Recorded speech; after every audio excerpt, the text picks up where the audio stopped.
వచ్చే ఏడాది గోదావరి పుష్కరాలు జరగనున్నాయి. గతంలో ఎన్నడూ చూడని విధంగా ఏర్పాట్లు చేస్తున్నామంటూ కూటమి నేతలు ప్రకటనలు చేశారు. సామాన్యులకు పెద్దపీట వేసేందుకు సన్నాహాలు చేస్తున్నామంటూ ఉదరగొట్టారు. కానీ కూటమి నేతలు చెప్తుంది కేవలం మాటలకే పరిమితం అవుతోందని మండిపడుతున్నారు.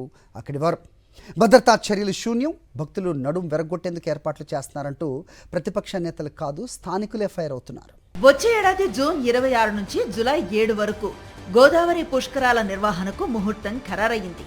ఏడాదిలో పుష్కరాలు ప్రారంభం కానుండటంతో అధికారులు, ప్రజాప్రతినిధులు ఏకబిగిన సమావేశాలు నిర్వహిస్తున్నారు తప్పితే పనులు మాత్రం ముందుకు కదలటం లేదు.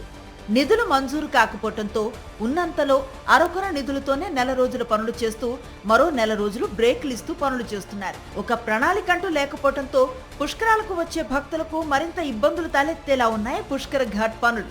గతేడాది అఖండ గోదావరి ప్రాజెక్టు పేరుతో 84 కోట్ల రూపాయల పర్యాటక శాఖ నిధులతో రాజమండ్రి నగరంలో పుష్కర ఘాట్, గౌతమి ఘాట్ల అభివృద్ధి, హ్యావ్లాక్ వంతెన ఆధునీకరణ పనులు చేపట్టారు.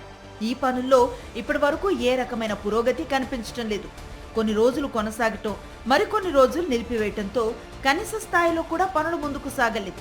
గోదావరి ఘాట్ల ఆధునీకరణలో భాగంగా రాజమండ్రి నగరంలో ప్రధానమైన పుష్కర ఘాట్ వద్ద టైల్స్ మార్చే ప్రక్రియను ప్రారంభించారు.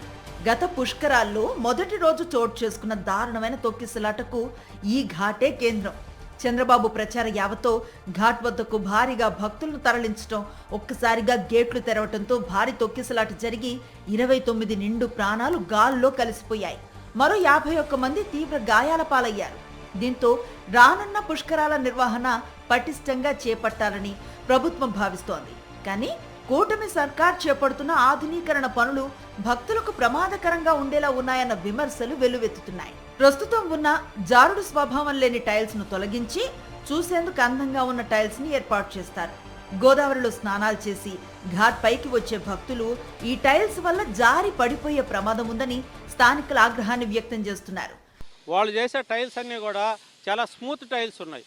అవి ఈ భక్తులు నడిచేటప్పుడు కూడా ఇంకా స్మూత్ అయిపోయి వచ్చి వీళ్ళందరూ కూడా పడిపోయి చాలా ప్రమాదాలు జరిగే కారణాలు చాలా ఉన్నాయి. దాంట్లో గత ప్రభుత్వంలో చేసినవి కూడా స్ట్రాంగ్గా ఉన్నా కూడా మిషన్లు పెట్టి కూడా లేపలేకున్నారు ఇప్పుడు ఆ టైల్స్. కానీ వాటిని కూడా లేపేసేసి వీళ్ళేదో కొత్త పనులు చేసినట్టు ప్రజలకి భక్తులకు చూపించాలో తప్పితే కానీ ఇప్పుడు ఆ వేసే టైల్స్ కూడా కరెక్ట్ కాదు. పుష్కర ఘాట్ లో మారుస్తున్న టైల్స్ పట్ల స్థానికుల నుంచే తీవ్ర విమర్శలు వెల్లువెత్తుతున్నాయి. దీంతో ఈ టైల్స్ ని మార్చాలన్న ప్రతిపాదన వస్తోంది. ఇదే కానీ జరిగితే ఇప్పటి వరకు పెట్టిన ఖర్చంతా గోదావరిలో కలిసినట్లేనని రాజమండ్రి వాసులు పైరవుతున్నారు. కమిషన్లకు కక్కుర్తి పడి పనులు చేయకుండా ప్రజల భద్రత గురించి ఆలోచించండి అంటూ స్థానికులు కూటమి సర్కార్పై మండిపడుతున్నారు. శుభ్రంగా ఉన్న చెడగొట్టడం, ఈ ప్రజా ధనాన్ని దుర్వినియోగం చేయడమే మా రాజమండ్రి ఎమ్మెల్యే గారి పరిస్థితి సార్. ఇప్పుడు టైల్స్ పడిపోతారు సార్. అది ఇప్పుడు ఏమీ లేదండి.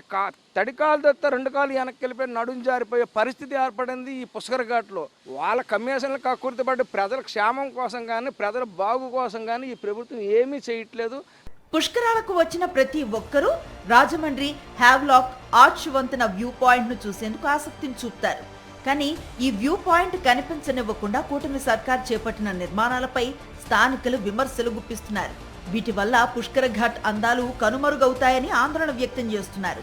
ఇప్పటికైనా కాసులకు కక్కుర్తి పడకుండా ఒక ప్రణాళిక బద్ధంగా భక్తుల భద్రతకు పెద్దపీట వేసేలా పనులు చేపట్టాలని స్థానికులు హితవు పలుకుతున్నారు.